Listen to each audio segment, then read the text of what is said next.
اللہ الرحمن الرحیم۔ چوتھا روزہ اور 4 سعادتیں اور 4 کتابیں اور 4 سمتیں، اللہ اکبر۔ اور نظام عالم میں 4 کے عمل کا اور 4 کی عدد کا بہت زیادہ نظام عالم میں اللہ پاک نے اس کو بہت دخل دیا ہے، اور ہمارا روزہ چوتھا ہے۔ اچھا، 3 روزوں میں آپ نے احتیاطی بھی کی، اپنی روحانی طاقت کو، اپنی جسمانی طاقت کو بہت زیادہ احتیاط سے چلایا۔ روحانی طاقت اور جسمانی طاقت میں بہت زیادہ محبت اور پیار، اپنے آپ کو توجہ دی۔ محبت پیار اس لیے استعمال کیا کہ اپنی روحانیت کو بھی محبت دینی ہے، اپنے جسم کو بھی محبت دینی ہے، اور محبت احتیاط کے ساتھ ہوتی ہے۔ اور محبت کے لیے آپ نے اپنے جسم پہ اور اپنی روح پہ توجہ دینی ہے۔ اس کے لیے میں ایک چیز آپ کی خدمت میں عرض کروں گا۔ آپ سحری میں تو ویسے اٹھتے ہیں، 10 منٹ پہلے اٹھ جائیں۔ آپ تہجد کے صرف 2 نفل پڑھ لیں، بس 6 پڑھ لیں، 12 پڑھ لیں، 2 نفل پڑھ لیں۔ اچھا، اس 2 میں بہت سی نیتیں کر لیں: صلاۃ الحاجت، صلاۃ الاستغفار، صلاۃ التوبہ۔ مولا، جو زندگی پہلی گزری اس پہ ندامت، جو زندگی پہلی گزری اس پہ توبہ، جو زندگی پہلی گزری اس پہ استغفار۔ تو شہنشاہ ہے، تو کریم ہے۔ تہجد تو ویسے ہے، اس کو صلاۃ الحاجت اور صلاۃ التوبہ اور صلاۃ الاستغفار۔ اچھا، اگر میں ایک عمل بتا دوں، اگر آپ صلاۃ التوبہ اور صلاۃ التہجد اور صلاۃ الاستغفار میں پہلی رکعت میں سورۃ الکافرون 11 بار، دوسری رکعت میں سورۃ قل هو اللہ، سورۃ الاخلاص 11 بار، اللہ اکبر، بہت طاقتور عمل ہے۔ فرمایا جو بندہ تہجد کے وقت نفل پڑھے، رمضان میں بھی اور غیر رمضان میں بھی، رمضان کے بعد بھی، جو یہ نفل پڑھے اور اس نفل کے پڑھنے میں، نفل پڑھے اور اس نفل کے پڑھنے میں، یہ نفل میں سورۃ الکافرون اس میں شامل کرے، پہلی رکعت میں 11 اور سورۃ قل هو اللہ پہلی رکعت میں 11، اور اللہ جل شانہ کو ان 2 سورتوں کا وسیلہ دے کے دعا کہے، اور جو مانگے اللہ عطا فرماتے ہیں۔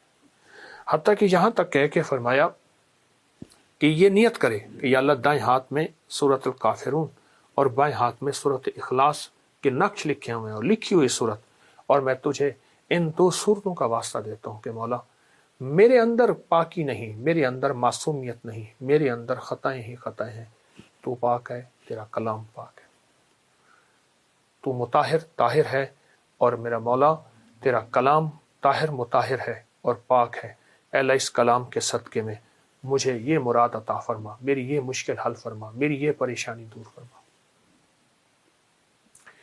اور اس کے علاوہ یہ صورتیں خود آپ کے ان مسائل کا بھی حل ہے جو زندگی میں چل رہے ہیں، کیونکہ سورۃ الکافرون اور سورۃ اخلاص، سورۃ قل هو اللہ، یہ جادو کا علاج ہے، یہ بندشوں کا علاج ہے، یہ ناکامیوں کا علاج ہے، یہ مشکلات مسائل کا علاج ہے، یہ نظر بد کا علاج ہے۔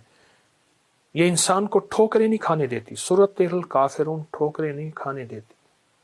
جو شخص یہ کہتا ہے میری زندگی میں ٹھوکریں لکھی ہیں، اس شب کے مقدر میں سحر ہے ہی نہیں، دیکھا ہے کئی بار چراغوں کو بجھا کر، ٹھوکریں ہیں، اس سے کہیے گا یہ تہجد کا عمل کر لے۔ آپ کو پتہ ہے کہ آپ نے دوسرے سے 6 روزے تک 7 سلام کا عمل بھی کیا، کریں گے، آج بھی کریں گے، اور بہت طاقتور عمل ہے 7 سلام کا۔ قرآن پاک کے 7 سلام ہے، اور بہت حیرت انگیز عمل ہے، صدیوں سے آزمودہ عمل ہے۔ مشکلات، مسائل، ناکامی اور پریشانیوں کے لیے اس عمل کو نہیں چھوڑیں گے، اس عمل میں توجہ کریں گے، اس عمل کو پھیلائیں گے۔ وہ عمل تو انشاءاللہ آپ کر رہے ہیں 7 سلام کا، اور یقیناً اس میں برکت اور خیر ہے، یقیناً اس میں راحت اور رحمت ہے، یقیناً اس میں عطا آپ لے چکے ہیں۔ آج کے چوتھے روزے میں آپ لے چکے ہیں، اور 7 سلام کا عمل آپ کو علم ہے، آپ نے دوسرے روزے سے شروع کیا تھا، اور 6 روزے تک انشاءاللہ یہ چلے گا۔ لیکن ساتھ یہ جو نفل میں نے بتائے ہیں نا، یہ دونوں نفل بہت کمال نفل ہے، انسان کو ٹھوکروں سے بچاتے ہیں، مشکلوں سے بچاتے ہیں، ناکامیوں سے بچاتے ہیں۔ پھر اللہ کو اللہ کے کلام کا واسطہ دیں گے کہ مولا میں تو کچھ نہیں، نہ میں سنی نہ دولت پلے کیوں کر یار مناوا ہوں اے دکھ سنو ہر دم روسی روندی ہی مر جاوا ہوں. اللہ کو اللہ کی کلام کا واسطہ دے, بڑا شہنشاہ کریم ہے, قبول کرتا ہے. سوچیں, رب ہو, سورۃ الکافرون, سورۃ اخلاص ہو, تہجد کا وقت ہو, نفل ہوں, سجدے ہوں, اور پھر سحری کا وقت ہو, اور رمضان کی رات ہو جس میں ہر رات میں فرشتے کہتے ہیں ہے کوئی مانگنے والا, ہے کوئی چاہنے والا, ہے کوئی لینے والا. آپ گمان کریں کہ قبولیت کا کوئی لمحہ ہے ایسا جو ہم سے قضا ہو جائے گا؟ سارے قبولیت کے لمحے ہم نے جمع کر کے اللہ کے سامنے فریاد رکھی ہے, انشاءاللہ کامیاب ہے, اور سارے کام بن جائیں گے, سب مسئلے حل ہو جائیں گے, سب ناکامیاں دور ہو جائیں گی, اور راحت, رحمت اور برکت اور عطا اور شفقت کے دروازے, اور انشاءاللہ قبولیت ہے. نہیں چھوڑیں گے عمل ہم نہیں چھوڑیں گے, عمل نہیں چھوڑیں گے, اور اس عمل کو انشاءاللہ تعالی حیرت انگیز طور پہ توجہ سے کریں گے. رمضان کو 7 حصوں میں تقسیم کر لیں. قرآن کی 7 منزلیں, 7 آسمان, 7 زمین, طواف کے 7 چکر, 7 کے ساتھ ہفتے کے 7 دن, 7 کے ساتھ قرآن کو 7 حصوں میں آپ تقسیم کر لیں. 7 حصوں اگر تقسیم کر لیں تو میں پہلا حصہ بتاتا ہوں, پھر دوسرا, پھر تیسرا. پہلے حصے میں کئی وظائف, کئی عمل, کئی عملیات ہیں. اب پہلے حصے کو تیسرے کلمے میں لے لیں, سبحان اللہ والحمد للہ ولا الہ الا اللہ واللہ اکبر ولا حول ولا قوت الا باللہ العلی العظیم. اس کو کثرت سے پڑھیں, کثرت سے پڑھیں. اگر اس پورے مہینے کے 7 دن طے کر لیں, 7 حصے کر لیں پورے مہینے کے, اور جو دوسرا 7واں دن, دوسرا حصہ ہے, 7واں دن نہیں دوسرا حصہ ہے, اس میں نا ہم استغفار کو کثرت سے پڑھیں. رمضان کے آخر میں لازم پڑھیں, لیکن دوسرے حصے میں, اور تیسرے حصے میں سورۃ اخلاص کو کثرت سے پڑھیں, اور چوتھے حصے میں سورۃ الکوثر, اور 5ویں حصے میں سورۃ اذا جاء نصر اللہ. اس میں بہت فتوحات ہیں, بہت برکات ہیں, بہت خیریں ہیں. اور چھٹے حصے میں سورۃ فلق, اور 7ویں میں سورۃ ناس. اگر یہ پڑھ لیں فائدہ کیا ہوگا؟ فائدہ یہ ہوگا کہ اس کے پڑھنے والے کی طرف رزق آئے گا, وقار آئے گا, دولت آئے گی, روحانیت آئے گی, عزت آئے گی, قرضے ختم ہوں گے, بیماریاں ختم ہوں گی, ناکامیاں ختم ہوں گی, گھریلو الجھنیں ختم ہوں گی, حالات کی سختیاں اور تلخیاں ختم ہوں گی. اگر یہ رمضان کو, باقی وظائف سب مبارک ہیں, میں اور بھی بتاتا ہوں, لیکن آج کی اس محفل میں یہ بتانا چاہتا ہوں, اور میں بحیثیت کوئی کامل وزیر اور بزرگ کی اجازت نہیں دوں گا, بحیثیت ڈاکیے کے میں اجازت دوں گا کہ مجھے بڑوں سے اجازت ہے, اور وہ میں اجازت دوں گا اپنے تمام وظائف کی نظر کھا گئے. دیکھیں, ہمارا بڑے کہتے ہیں 3 چیزیں چھپانے کی ہیں, رزق, کھانا, عورت اور دولت. یہ چھپانے کی چیزیں, اور وہی ہم ظاہر کرتے ہیں, وہ حسرت کی نظر کھا جاتی ہے. پہلے تو اس اسباب پہ نظر رکھیں, اسباب پہ نظر رکھیں. ٹھیک ہے. دوسرا, پھر اس کی حفاظت ہے. آیت الکرسی کی پہلی آیت 100 دفعہ, اللہ لا الہ الا هو الحی القیوم, اس کو 100 دفعہ پڑھیں وجدان سے. پھر آیت الکرسی پڑھیں. آخری آیت ولا یؤوده حفظهما وهو العلی العظیم, پھر اس کو 100 دفعہ پڑھیں. اول آخر 3 دفعہ درود. یہ ایک آیت الکرسی بنے گی. پہلی آیت 100 دفعہ, پھر آیت الکرسی پڑھیں, جب آخری آیت پڑھیں پھر 100 بار اول آخر درود پاک. اگر یہ عمل کر لیں, نظر بد کا تصور کریں, سخت سے سخت نظر بد آپ کے کسی پیارے پہ, کسی عزیز پہ لگی ہوئی ہے, اس کا سخت تصور کر کے آپ پڑھیں, تو آپ کو اس کا بہت باکمال رزلٹ, بہت نتیجہ, بہت خیر ملے. جو چاہتے ہیں کہ میرے قدم فتوحات کی طرف اٹھیں, کامیابی کی طرف اٹھیں, اور میرے قدم ایسے ہوں کہ جہاں بھی جاؤں میں کامیاب ہو جاؤں. حسبنا اللہ و نعم الوکیل, یا وارث ہو یا نصیر ہو, مولا میرا کوئی وارث نہیں ہے, تو وارث ہے. میرا کوئی مددگار, نصیر کہتے ہیں جس کے کوئی مددگار, بڑی ہستیاں ہوں, بڑے طاقتور لوگ, مولا میں کوئی نہیں ہے. اور حسبنا اللہ, میرے لیے تو ہی کافی ہے. جو بندہ اس کو ڈوب کے پڑھے, بات آ جاتی ہے ڈوب کے, گڑ گڑا کے, بھکاری بن کے, محتاج بن کے, منگتا بن کے, سارا دن پڑھے حسبنا اللہ و نعم الوکیل, یا وارث ہو یا نصیر ہو, غیبی نظام چلتا ہے اس کی عزت کا, برکت کا, رزق کا, اور اللہ اس کو پر لگا دیتا ہے اڑنے کا. کسی سے پوچھا کہ آپ کی ہر دعا کیوں قبول ہوتی ہے؟ کہا اللہ کہ وہ خاص راز میں نے جان لی ہیں, وہ خاص ساعتیں میں نے جان لی ہیں جس سے دعائیں قبول ہوتی ہیں. تو آقا ہمیں بتا دیں کہ حدیث میں آتا ہے جب مرغ بانگ دیتا ہے عرش کے دروازے کھلتے دیکھتا ہے, رحمت کا فرشتہ اترتے دیکھتا ہے, جو دعا مانگو قبول ہوتی ہے. سبحان اللہ. ایک اذان کے بعد دعا قبول ہوتی ہے. اذان اور اقامت کے درمیان جو وقت ہے, اذان اور اقامت کے درمیان جو وقت ہے, یعنی اقامت سے مراد اذان ہوئی, جماعت کھڑی ہوئی, اس وقت جو دعا کو قبول ہوتی ہے. اقامت جب ہو ہوتی ہے اور اس وقت قد قامت الصلاۃ پڑھیں, دل ہی دل میں مانگے, دعائیں قبول ہوتی ہیں. فرض نماز کے بعد دعا قبول ہوتی ہے. سحری کا ایسا وقت جس وقت لوگ کھا رہے ہیں, کھانا کھاتے ہوئے پہلے نفل پڑھ لیں, دعائیں قبول ہوتی ہیں. اور افطاری کے وقت ایک دعاؤں قبول ہوتی ہیں, لیکن عمل بھی بتاؤں گا. سورۃ مائدہ کی ایک آیت ہے, اللہم ربنا انزل علینا مائدۃ من السماء تکون لنا عیدا لاولنا وآخرنا وآیۃ منک وارزقنا وانت خیر الرازقین. جو یہ آیت 11 دفعہ پڑھے گا دعائیں قبول ہوں گی. سبحان اللہ. والدین کی دعائیں قبول ہوتی ہیں, کسی مستر بے چین کی دعا قبول ہوتی ہے. اور جب آپ پریشان ہوں اور آپ کو کسی سٹینڈ پہ کھڑے ہیں, ٹیکسی نہیں مل رہی, گاڑی نہیں مل رہی, جہاز نہیں مل رہا, اور آپ بے چین ہیں, آپ کو سخت بھوک لگی ہے, سخت بے چین ہے, اس وقت صبر کریں, دل میں دعا مانگیں, قبول ہوتی ہے. کیونکہ مستر بے چین کی دعا قبول ہوتی ہے.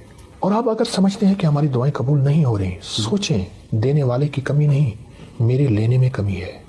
میری کہاں کمی ہے؟ کوئی ایسا گناہ ہے جو میں نہیں چھوڑ رہا, جس کی نحوست مجھے دعاؤں کے سامنے آ کے کھڑی ہو جاتی ہے. کسی کی بد دعا ہے, کسی کی تکلیف ہے, کسی کا ایسا نظام ہے جو میری دعاؤں میں مجھے تکلیف دے رہا ہے, اور میری کوئی خطا ہے. اس لیے فرمایا, میرے حضور فرماتے تھے, میں 70 بار روزانہ استغفار کرتا ہوں. معصوم پاک نبی وہ کہتے ہیں میں توبہ کرتا ہوں. تو ہمیں بھی تو استغفار کرنا چاہیے. اے اللہ میری گزشتہ زندگی, اے اللہ میری پہلی زندگی, اے اللہ کیا پتہ میری کوئی دادا پردادا میں ایسا آیا تھا جس نے کسی کو ذلیل کیا, تنگ کیا, مال کھایا, اس کا رزق کھایا, اور اس کی جھولیاں اٹھا کے آہیں تھیں اور وہ آہیں میرا پیچھا کر رہی ہیں. اللہ میں تو وہ ساری توبہ مانگتا ہوں, ساری توبہ کرتا ہوں, سارا استغفار کرتا ہوں. یہ چیزیں ہیں, جب بندہ یہ کرتا ہے پھر دعائیں قبولیت کی سامنے آنکھوں سے دیکھتا ہے. تو ان چیزوں کا بھی تو خیال ضروری ہے. صدیوں سے زیادہ تجربات کتابوں میں لکھے ہیں. اگر یہی دعا اسی رات میں 27 بار پڑھی جائے اور گڑ گڑا کے پڑھی جائے, اللہم اغفر لی ولوالدی وللمؤمنین والمؤمنات والمسلمین والمسلمات الاحیاء منہم والاموات. ایک روایت میں پہلے الفاظ ہیں, ایک میں ساتھ یہ بھی جمع ہے, دونوں پڑھ لیں. جو 27 بار اس کو گڑ گڑا کے پڑھے, ڈوب کے پڑھے, پھر دعا مانگے. طریقہ میں بتاتا ہوں. اور پھر اس کے بعد 27 بار پڑھے, پھر دعا مانگتا رہے, پھر 27 بار پڑھے. کوئی آدھا گھنٹہ, 20 منٹ, گھنٹہ اگر اس دعا کی اس کیفیت میں لگا دے, بہت قبولیت, بہت قبولیت. یہاں تک میرے آقا کا فرمان ہے, میرے حضور کا فرمان ہے کہ جو یہ پڑھتا ہے اللہ اس کو اتنی مقبولیت دیتا ہے کہ اس کے ذریعے سے اللہ مخلوق کو رزق دیتا ہے, اور اس کے ذریعے سے اللہ مخلوق کی دعائیں قبول کرتا ہے. اور یہاں تک فرمایا کہ اللہ اس کے ذریعے سے اتنا ہوگا کہ اللہ اس دعا کی برکت سے اس کو مستجاب الدعوات بنا دیتا ہے. اور مستجاب الدعوات وہ لوگ ہوتے ہیں جو ہاتھ اٹھائیں یا نہ بھی اٹھائیں, اس کریم سے عرض کریں اور ہو جاتا. جس چیز کا وجود ہی نہیں ہے وہ کپڑے کیسے پہنے گی؟ ہاں, اللہ نے انہیں وجود ڈالنے کا اختیار دیا ہے. کپڑے چوری ہوتے ہیں, کپڑے کٹتے ہیں, کپڑے جلتے ہیں, ان میں سوراخ ہوتے ہیں. یہ میرے پاس واقعات در واقعات ہیں. خون کے چھینٹے پڑتے ہیں, پانی کے چھینٹے پڑتے ہیں. یہ واقعات بہت زیادہ ہیں. میرے پاس ایک صاحب آئے, بہت بڑی شخصیت ہے. وہ کہتے ہیں ان کا بوسکی کا 2 گڑا بوسکی قیمتی سوٹ تھا. کہہ رہے رات کو کسی میں فنکشن سے آیا تو میں اسی کپڑوں میں سو گیا. صبح اٹھا تو یہاں سارا خون تھا, تازہ خون تھا. میرے پاس وہ قمیض لے آئے, تازہ خون تھا, ابھی تھوڑا جمع تھا. یہ کیا ہے؟ تو میں نے ان سے عرض کیا, میں نے کہا کوئی دعائیں پڑھ کے سوئے تھے؟ کہ ہاں پڑھ کے سویا تھا. میں نے کہا آپ پہ قاتلانہ حملہ ہوا تھا. صبح اٹھتے کہتے جی ہارٹ اٹیک ہوا تھا, برین ہیمریج ہوا تھا, آپ پہ قاتلانہ حملہ ہوا جادو کے ذریعے. وہ قاتلانہ حملے کا خون یہاں رہ گیا جو آپ کا خون ہونا تھا, اور اعمال اور دعاؤں کی برکت سے اللہ نے آپ کی حفاظت کی. تو جادو کے علاوہ جنات کا وجود ہے, اور جنات حقیقت ہے. اب تو گورے جنات کو اتنا سرچ کر رہے ہیں کہ کروڑوں ڈالر, اربوں ڈالر اس تحقیقات پہ. اور آج نہیں, یہ تو صدیوں سے ہو رہا ہے، تحقیقات ہو رہی ہیں. تو جنات سے اگر بچنا چاہتے ہیں، جنات سے، تو ایک دعا بتاتا ہوں. صرف 5 اللہ کے نام ہیں. یا حافظ ہو، یا حفیظ ہو، یا رقیب ہو، یا وکیل ہو، یا سلام. پھر کہوں گا، یا حافظ ہو، یا حفیظ ہو، یا رقیب ہو، یا وکیل ہو، یا سلام. اللہ پاک کے 5 نام ہیں. ان 5 ناموں کو اگر آپ صرف 11 بار، 21 بار، 40 بار پڑھ لیں، نماز کے بعد، صبح شام، چلتے پھرتے کھلا پڑھ لیں، اس میں بڑی طاقت ہے، بڑی حفاظت ہے جنات سے، جنات کی کالی دنیا سے، جنات کی کالی نظروں سے، جنات کے کالے روگوں سے، جنات کی کالی ٹھوکروں سے، اور جنات کے کالے منصوبوں سے بہت حفاظت ہے. اس لیے حلال کے بغیر تمنگر نہیں ہو سکتے. ایک ہے کثرت، ایک ہے برکت. کتی کتنے بچے دیتی ہے؟ 6 7 8 9 10. اصولاً تو کتی کے ریوڑ سڑکوں پہ ہونی چاہیے، ٹریفک بلاک کو جو کتوں کا ریوڑ نکل رہا ہے. اور بکری کتنے بچے دیتی ہے؟ 1 یا 2. برکت کس میں ہے؟ بکری میں. حلال رزق کی جب تلاش ہوگی وہ تھوڑا ہوگا، اس میں ذائقے نہیں ہوں گے، اس میں اعلیٰ کھانے دسترخوان پہ نہیں سجیں گے. یہیں سے نسلوں میں برکت دولت ملتی ہے. حلال رزق، حلال رزق. ایک تو یہ اس پہ نظر ہو، اس پہ نظر ہو. دوسرا میں رزق کے لیے ایک چیز بتاتا ہوں. قل اللہم مالک الملک تؤتی الملک من تشاء سے لے کر بغیر حساب تک. ایک واقعہ میرے پاس ہے کہ ایک صاحب میرے پاس آئے، یہاں لاہور کے گاؤں کے رہنے والے تھے، میو تھے. ایک آدمی، شریف آدمی، مجھ سے کہنے لگے کہ بیٹیوں کی شادی ہے، گھر میں غربت ہے، ایک گاؤں میں رہتا ہوں، یہاں بارڈر، یہ واگا بارڈر کے ساتھ ایک گاؤں میں رہتا ہوں، بہت پریشانی ہے. تو میں نے ان سے کہا پڑھے ہوئے ہیں؟ کہا نہیں. میری بیوی پڑھی ہوئی ہے بیٹے؟ میں کہ نہیں. مرد جب تک وظیفہ تسبیح نہیں کرے گا، اکثر بیویوں کو پکڑا دیتے ہیں، بات نہیں بنے گی. اللہ نے مرد کو گھر کا وارث بڑا بنایا ہے، سربراہ بنایا ہے. کہا میں یاد کر لوں گا. میں نے کہا یہ آیت یاد کرے، اور پھر سارا گھر اس کو پڑھے ایسے جیسے کوئی پاگل دیوانہ. بہت زیادہ پڑھے، بہت زیادہ پڑھے. کہیں مجھے ملے تھے، انہوں نے کہا جی ہمارے دوست ہیں، ان کی بات سن لیں. کسی پرائیویٹ نوکری کرتے تھے. مجھے یاد ہے اس وقت کہہ رہے تھے کہ میں 12-13 ہزار روپے ماہانہ لیتا ہوں. میں نے کہا اس کو پاگل ہو کے پڑھیں، دن رات پڑھیں، وضو پہ وضو پڑھیں. کچھ عرصے کے بعد مجھے ایک جگہ ملاقات ہوئی تو وہ صاحب میرے پاس ہے. میں نہ پہچان سکا. مجھے کہنے لگے میں وہی ہوں، اور اس کی آنکھوں میں آنسو تھے. اب وہ آنسو غم کے نہیں تھے، خوشی کے تھے کہ اللہ نے مجھے، میرے اوپر برکت کے دروازے کھولے ہیں، بخت کے، یہ لفظ ہیں. واہ. کہا کہ ایک وقت ایسا تھا کہ ہم ایک وقت میں بھی بھوکے رہ جاتے تھے، اور جب سے ہم نے پڑھا، کہا پہلے 5-6 مہینے کچھ نہیں ہوا. ہم نے کہا کچھ نہیں ہوگا، آپ کی آواز آئی جلدی نہ کرنا. 9 مہینے کچھ نہیں ہوا، سال کچھ نہیں ہوا، چھوڑا نہیں. بس اس کے بعد جو رب نے کہتے ہیں ایسے چھتیں پھاڑ دی. اور مجھے اس بندے کے آج بھی لفظ یاد ہے، ایسے چھن چھن کے کر کے سونا گر رہا تھا، چھن چھن، یہ لفظ یاد ہے. والد تو معالج تھے، علاج کرتے تھے. پھر ذاتی اپنا شوق، اپنا ذاتی جذبہ، وہاں سے یہ سلسلہ شروع ہوا. اور ایک ٹوٹکا بتاتا ہوں آپ کو، لوگوں کو بتائیں، بہت فائدہ دے گا. بلکہ میں نے جب سے بتایا کئی لوگوں نے اس کو پیک کر کے بیچنا شروع کر دیا. بہت طاقتور چیز ہے اور بالکل سستا اور بالکل آسان.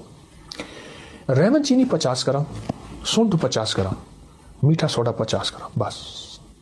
ریمن چینی اور میٹھا سوڈا بہت باریک پیس لیں. سوڈا میٹھا پیسا ہوا ہوتا ہے، اس کو ملا لیں. ملانے کے بعد اس کی آدھی چمچی یا چوتھائی چمچی دن میں 3 سے 4 بار پانی کے ساتھ آپ اس کے فائدے سننا شروع کر دیں. پرانا ہیپیٹائٹس، معدے کی پرانی گیس تبخیر، پرانی قبض، بڑھا ہوا پیٹ، ہائی بلڈ پریشر کا مریض ہے، کسی چیز سے ٹھیک نہیں ہو رہا، موٹاپا، چربی، کولیسٹرول، یوریا، یورک ایسڈ، اور اپنا اس کی بیماری، یہ جو جوڑوں کی، کمر کی، پٹھوں کی، مہروں کی، بہت دونوں کا ٹوٹ گئے، لیکن لاجواب ٹوٹ گئے. اور اس کو آپ بنا کے گھر میں رکھیں. عام معدے کی گیس، نکار، اس کے لیے تو لاجواب چیز ہے. باقی ان بیماریوں کے لیے چند دن چند ہفتے استعمال کریں. چھوٹی الائچی، پودینہ، سونف، چھوٹی الائچی اور پودینہ، اس کا قہوہ زبردست ہے اور ذائقہ بھی لاجواب بنتا ہے. اس قہوے کو ہلکا سا، یہ عام وزن لے لیں، اس کو ہلکا سا کوٹ لیں. کوٹنے کے بعد اس کی آدھی چمچی آپ کپ پانی میں، 1.5 کپ پانی میں کھولیں اور اس کو پھر بنا کے پئیں. یہ بہت خوش ذائقہ ہے. اور خوش ذائقہ کے علاوہ دل کی بیماریوں کے لیے, معدے کی بیماریوں کے لیے اور جگر کی بیماریوں کے لیے نہایت مفید ہے. یہ کہا. اچھا کہ برادر اتنی دنیا وہ وظائف عنایت کرتے ہیں جو لا تعداد ہوں گے اس وقت, لیکن آپ کے اپنے معمول میں کون سے وظائف ہیں جو آپ کر رہے ہیں اوائل دور سے لے کے اب تک, جو متواتر چل رہے ہیں, جو آپ کے اپنے ذاتی مشاہدات میں اپنے روز کے معاملات میں خود وظائف کرتے ہیں؟ آج ذرا دیکھنے والوں کو بھی بتا دیں.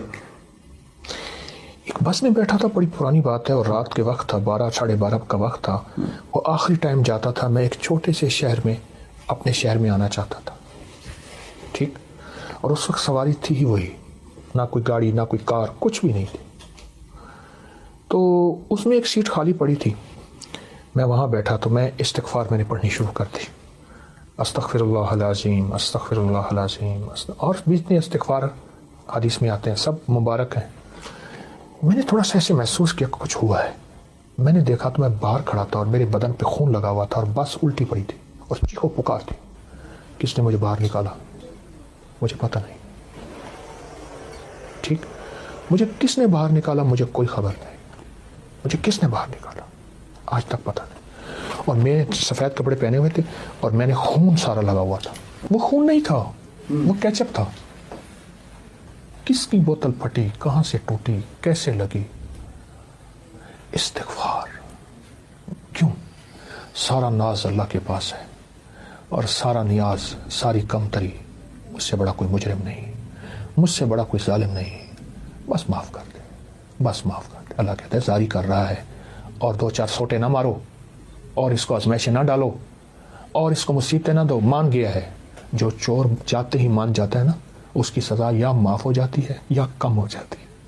جو کہتا ہے میں چور ہوں معافی دے دے, دیتا ہوں, چوری بھی دیتا ہوں. اور جو نہیں مانتا ساری سزائیں ہوتی اس کے لیے. جس کے گھر میں کبھی لڑائی جھگڑا, جادو, جنات, بیماریاں, تکلیفیں, ناکامیاں نہ جاتی ہوں, عاجز آ گیا ہو, صرف 5 اللہ کے نام پڑھے. اور تعداد کتنی پڑھنی ہے اس کی تعداد بھی بتاتا ہوں. جو بندہ صرف 7 بار, کتنی بار, یا 70 بار یا بے شمار اس کو پڑھے گا, اس کی دکان بندی ہوئی ہے, سوچ لینا ذرا, اس کا گھر بندہ ہوا ہے, اس کی زندگی میں بندش ہے. شیخ الحدیث رحمت اللہ علیہ نے ذکر رحمت اللہ علیہ کے پاس بندہ آیا, حضرت کسی نے ہمارے گھڑیال کو باندھ دیا ہے, جو ٹن ٹن کرتا تھا نا گھڑیال پہلے, وہ باندھ دیا ہے. اور ایک بنگالی کی طرف تصور کیا کہ اس کو جادو بہت آتا ہے. حضرت نے فرمایا یہ میری پوسٹ پڑی ہے اکابر پر اعتماد, اس میں دیکھ لینا, کتاب کا حوالہ ہے, مولانا یوسف مطالعہ رحمت اللہ علیہ کا فوت ہو گئے, ان کا حوالہ ہے. فرمایا اس کو دیکھ کے یہ اعمال کرو. کچھ عرصے کے بعد ایک بندہ آیا حضرت شیخ کے پاس, حضرت کسی نے لنگر خانے کا تندور باندھ دیا ہے, تندور میں لکڑیاں ڈالتے ہیں, دھواں چلتا ہے, شعلہ نہیں آتا. حضرت نے فرمایا مٹی کے ڈھیلے, کنکر, فلان چیز لے کے اس پہ دم کر کے تندور میں ڈالو, تندور کھل گیا. اس لیے کہتا ہوں اپنے بڑوں کو پڑھیں, اپنے بڑوں کو پڑھیں. ہمارے بڑوں نے ہمیں زندگی کی بہت ساری راہیں دی ہیں, اور راہوں کی وجہ سے ہم بڑے بڑے شرک اور بدعت اور غیر اللہ سے بچ جائیں گے. جس کی دکان بندی ہوئی ہو, جس کا گھر بندہ ہوا ہو, اور کہتا ہے نیا گھر لیا ہے پر سکون نہیں, پرانا گھر ہے, اس کمرے سے کوئی آوازیں آتی ہیں یا یہاں سے کچھ ہوتا ہے, یا میرے بچے ڈر جاتے ہیں, یا گھر میں بے سکونی ہے, گھر میں میاں آتا ہے تو لڑائی کا طوفان, بیوی آتی ہے تو جھگڑے کا طوفان, بچے آپس میں الجھتے ہیں, ایک دوسرے کو کاٹ کھانے کو دوڑتے ہیں, زندگی میں چین ختم ہو گیا, یا کسی نے مجھ پہ وار کر دیا, یا کوئی جادو جنات کسی نے بھیجا, یا میرے اوپر جادو جنات کی بندشوں کی انتہا ہو گئی.